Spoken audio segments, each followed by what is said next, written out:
The site's really very interesting, and it has lots of rusty, patinated objects around. That's something that's crept into my work before. I kind of really responded to the color of the site and the forms and the chaos of the site, because it is actually quite a chaotic site. I kind of like the idea of trying to unify that chaos somehow. And given that this was to be sited in the Flensing Plan, which is the large area in the centre of the whaling station, that's a particularly charged site, really. Quite a sad site. The title of the work, Commensalis, I've taken from the biological term commensal.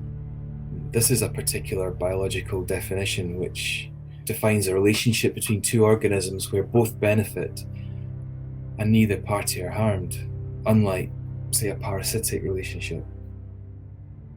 Commensal is from Latin and means to eat at the same table. By using this in the title, I suppose I'm proposing this is how we ought to interact with nature and our environment. Perhaps we should all be at the same table.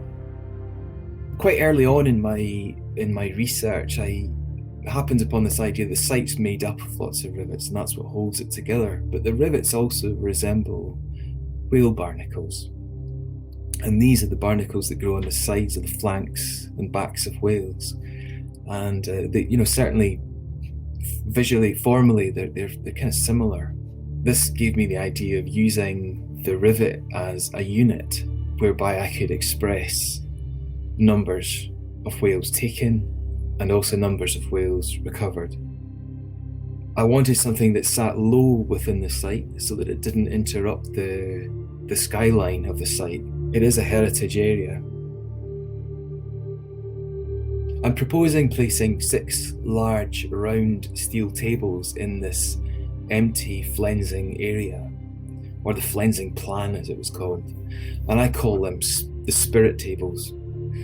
The tables' diameters are all vary, but are roughly between 5 and 7 meters in diameter, so pretty big. Each table will represent each of the whale species that were hunted and processed at the whaling station, at all the whaling stations in South Georgia. And I've hinted very subtly in the patterns of these rivets the natural history of each whale. So for instance, the humpback whale is known to blow spiral bubble nets to catch krill when they're feeding. So the humpback whale table will have a spiral configuration of rivets. On each table, there will be a section removed or a negative cut with no rivets, which will correspond to the numbers of that species butchered.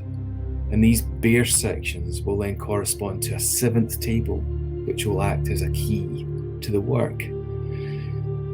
On this key table, there'll be a nightingale chart displaying quite accurately in rivets again the exact numbers of each species of whale culled.